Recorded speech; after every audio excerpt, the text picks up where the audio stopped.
Hello mga kawawmat, in this video lesson, we will discuss problem solving involving surface area of three-dimensional objects. So for problem number one, a souvenir shop in Baguio crafts paperweights shaped like regular tetrahedrons or the triangular pyramids. So each paperweight is assembled from a flat card stack net made of four identical equilateral triangles. If each triangle has a base of 8 centimeters, in a height of 6.93 centimeters, what is the total surface area of the paperweight? So our given, the base of each triangle is 8 centimeters. And then the height of each triangle is 6.93 centimeters. And the number of triangular faces is 4. So since ang pinapakuha sa atin based dun sa problem is yung total surface area nung paperweight. So since meron siyang four identical na triangular faces, so we will use this formula. So 4 multiplied to 1 half times base times height. So sa substitute lang natin yung value ng B or ng base natin. Okay, so yung base natin is 8 centimeters and then yung height natin is 6.93 centimeters. So if we're going to multiply 4 times 1 half or unahin muna natin yung sa loob ng parenthesis. So 1 half times 8 is 4. And then 4 times 6.93 is 27.72 times 4. The answer is 110.88 square centimeters.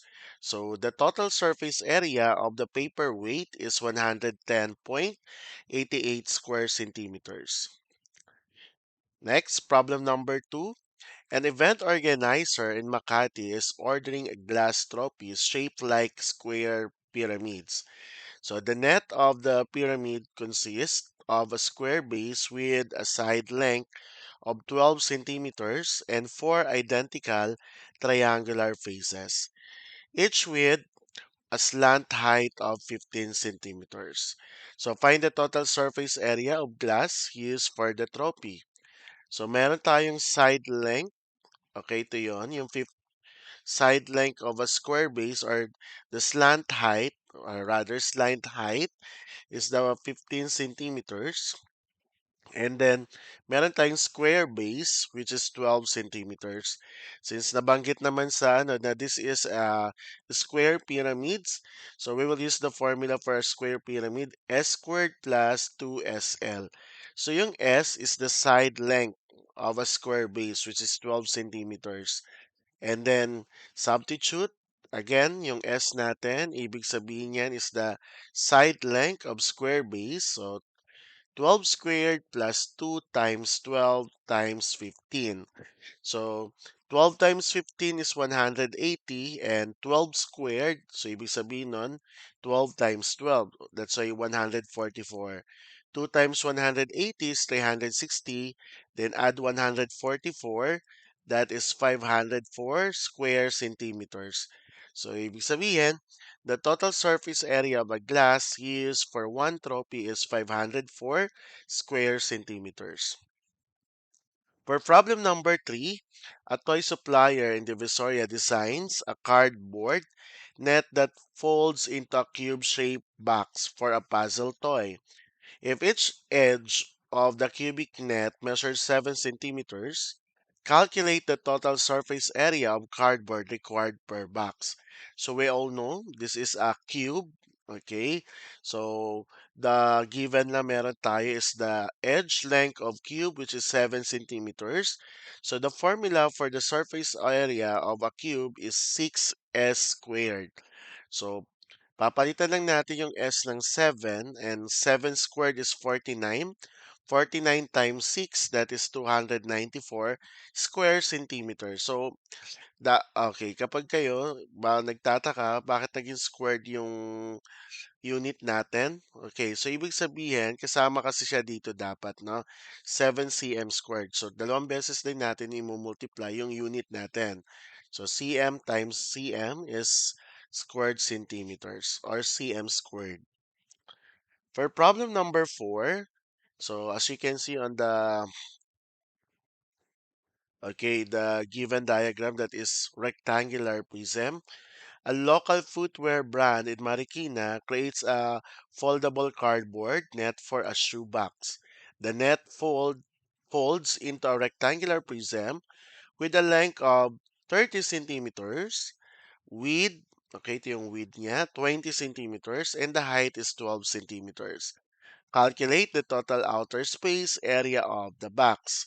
So, ayan na yung mga given natin. Yung length, 30 centimeters, width, 20 centimeters, and height, 12 centimeters.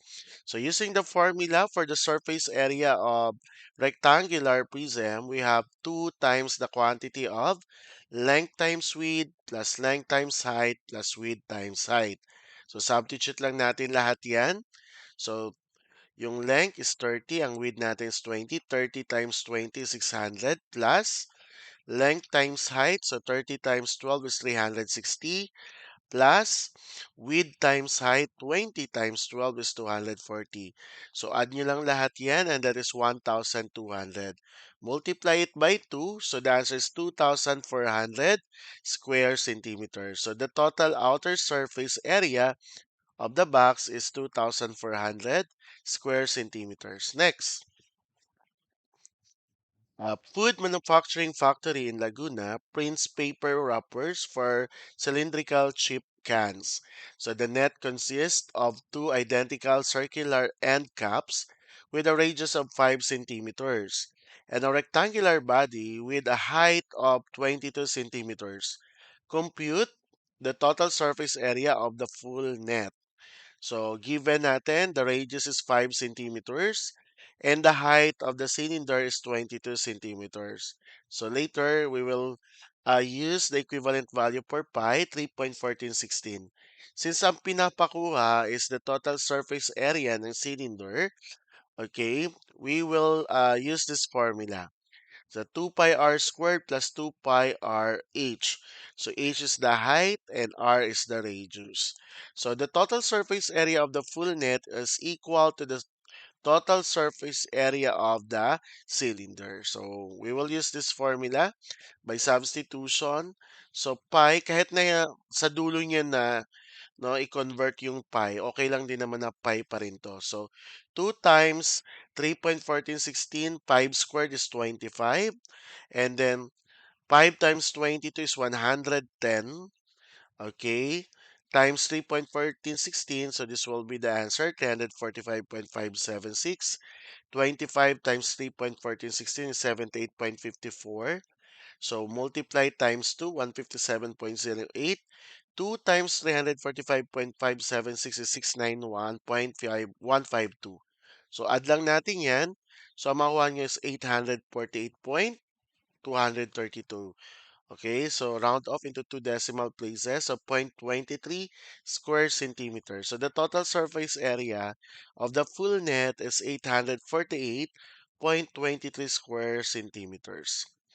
So next, a party supplies store in Cebu sells paper party hats. So a hat's net is a circular sector that folds into a cone with a slant height of 20 centimeters. Ito yung slant height. An open base of radius of 10 centimeters. So, wala siyang bottom circle included. So, calculate the lateral surface area. Since pinapakuha sa inyo yung lateral surface area, we will use only this formula, pi RL, kasi lateral surface area ang pinapakuha. So, wala siyang base. So, the slant height is 20 centimeters. The radius is 10 centimeters. So, using again ha, yung lateral surface area, ibig sabihin yan, that is the curved part only. So, no base included. So, the formula is pi RL. So, ang R natin is, radius natin is 10 times the slant height is 20. 30 times 3.1416. The answer will be 628.32 square centimeters. So, the lateral surface area of paper needed to make one hat is 628.32 squared centimeters.